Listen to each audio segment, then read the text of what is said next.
Hello world and welcome again to another episode of Dave Trippin. This time I'm answering some more questions. I'm making my way through the emails that I received, and I'll say at the beginning of the video, kind of shout out very quickly to Cameron Lineback and Courtney Alessa.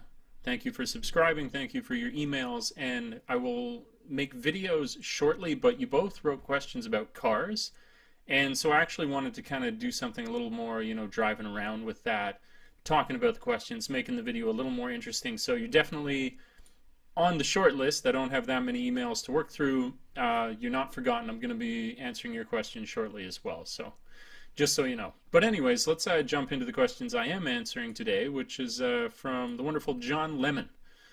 Lemon is writing me, let's read the email. I'm in my senior year of college in the States.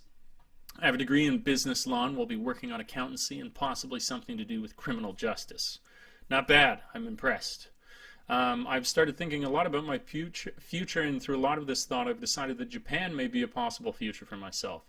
It is summer break in the States, so I've just been working part-time, and in my free time I've been looking through J-blogs and watching J-vloggers, such as yourself on YouTube, to really get an image of what I can expect. I'm contacting you in hopes you will take some time to answer a few questions I have about Japan. I will put them in bullet point format. Thank you for that. In hopes that they're a little easier to communicate and for you to respond to. Gotta love the accountancy people writing emails. They're always well organized. Okay, so let's jump into the questions right away. Alright, I have no Japanese language experience. Should I take a course in it before thinking about applying to Interact or JET and any other company for that matter? I guess I could tag on to that. And the short answer to your question is you can, and of course you would benefit from it, but in no way is speaking the language, surprisingly, a requirement of you being able to work over here. Primarily it is that you would have no criminal record and that you have the university degree, which you very clearly have. I would recommend it if you're going to come over, just because it's going to be a huge benefit to you to be able to speak the language and totally enrich your experience while you're here. You're going to have a way different experience if you come over knowing a bit more, already having that foot in the door.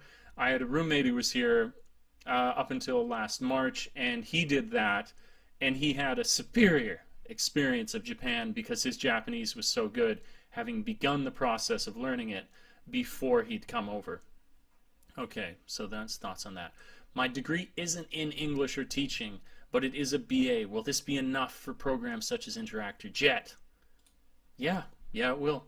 You could have, what is it, Fabergé, a BA in Fabergé eggs, and that would be enough. Provided you've got the degree again, you're fine. So that's the short answer to that question. You're in great shape. Should I apply to both Interact and JET just in case one says no? Of course you should. When applying to work over in Japan, Interact does hire widely and broadly, and is I think maybe the biggest hirer now. But JET, I believe, has a number of benefits that go along with it were you to work for them. I think not in all cases, but in a lot of cases, you end up being generally paid a little bit more. I think you as well get help with your housing costs, which means, of course, you're paid more, basically. I would apply for both, if not only to cement the possibility of a job, but to maybe get the few additional perks that come with working for JET, if you can. And why not? Yeah, it's an interview process that you have to go through, but in the grand scheme of the efforts of our lives, applying to a job, it's amazing that we would even have access to that. You think of so many people who can't. Okay, moving along. What are my options in terms of teaching students? Will it just be elementary through high school, or will university classes also be available to me to teach? Okay, that's interesting. That's a good question to ask. You do have elementary through high school naturally. That's kind of the setup where you to work for. I don't think JET does university. Interact definitely doesn't. Usually, for university courses, it would require that you would have a teaching license that you had received in your own country. But in some rare circumstances, there are courses that you can teach at universities. But that said, you would have to have taught at least for a little while in Japan. So this is kind of a nudging your foot in the door is what you're going to do by working for JET or working for Interact or ECC or Heart Japan or blah, blah, blah, blah, blah, all these different places. And generally speaking, you're going to need the teaching license to be able to do that, but it's not a hard rule. There are some certain special circumstances where you could teach for a university, and those gigs are really good. I mean, you'd expect so because they require you to have the additional experience, but they are really, really good gigs. So that's your answer for that. Should I put it on myself to worry about any accommodations? I know these programs get you an apartment to stay in, but is there items I should get beforehand or plan to get once I arrive? You should worry about your accommodation so much, and as I mentioned in my prior video, that if you have asked for a placement, don't if somebody tries to, like bully you and say, we've got this one placement, it's a big rush, and it comes with this housing. Don't feel like you have to do that. Usually it's just for their own convenience that they're telling you that there's so much urgency associated with it, and that's not the case. You can take your time a little bit, say, you know what, no, I'm in Japan, you're not going to fire me, I've made it this far, if I'm hired, I'm going to wait until I see a housing, at least maybe, if only to have seen one or two housing options or one or two placement options, wait on it and say, yeah, I'm going to wait for the thing that I exactly wanted to do. I didn't come halfway across the world, so I would get rushed and bullied into the first placement that I'm offered, unless it is one that you enjoy. If they're like, we got you one for downtown Tokyo, and you got 700 square feet, and it's $300 a month, grab up that son of a bitch as fast as you can. But barring that incredibly unlikely scenario, just be aware that you don't have to jump at the first thing that's offered to you. You can hold off to see what the additional options are. Okay. I have a $2,000 computer, and I've heard some countries have different electrical outlets and such. This may be a stupid question.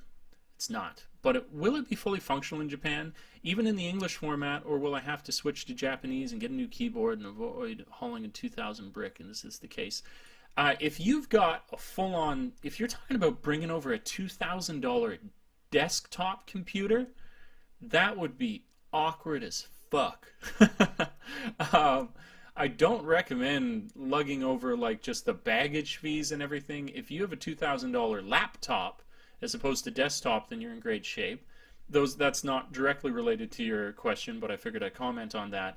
What I would say is that in terms of electrical outlets, yeah, it's different than North America, but it's the difference of you can either buy the adapter in your home country, simple, or you can find them over here for super, super cheap. So you'd be able to use, what is this, a dog?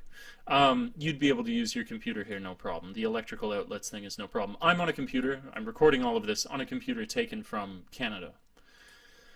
Okay. There we go. What places are best for living? I have no dream of being placed somewhere large like Tokyo or Osaka. Okay. But I want to aim for somewhere with good internet and more urban, and I was wondering in your experience living in Japan if you could point me in the direction of places that I can maybe look into myself. I really think it's weird because it's not the place like Japanese people would necessarily recommend, but I've spoke to a few people. Living in Nagoya would be really cool. I think, in my personal opinion, from what I've learned about it, I think kind of in and around Tokyo can be really cool. You have to remember that around Tokyo is a whole bunch of different, Tokyo is huge, and there's kind of this horseshoe that you can live around potentially. So all those areas are really good. I actually think Chiba would be a sweet place to live. If you can live in one of these horseshoe areas, not directly downtown Tokyo, you get that, subway system moments away from downtown, and you get the reduced cost of living because you're not in the downtown core. Like I say, Nagoya, did you mention there?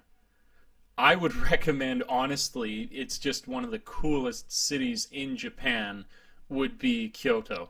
If you can go to Kyoto, you're living it up. My buddy lived there for a little while, going to school. I visited him, and Kyoto is a seriously beautiful city. So I suggest Nagoya. I suggest Kyoto. But you can find home is where you make it.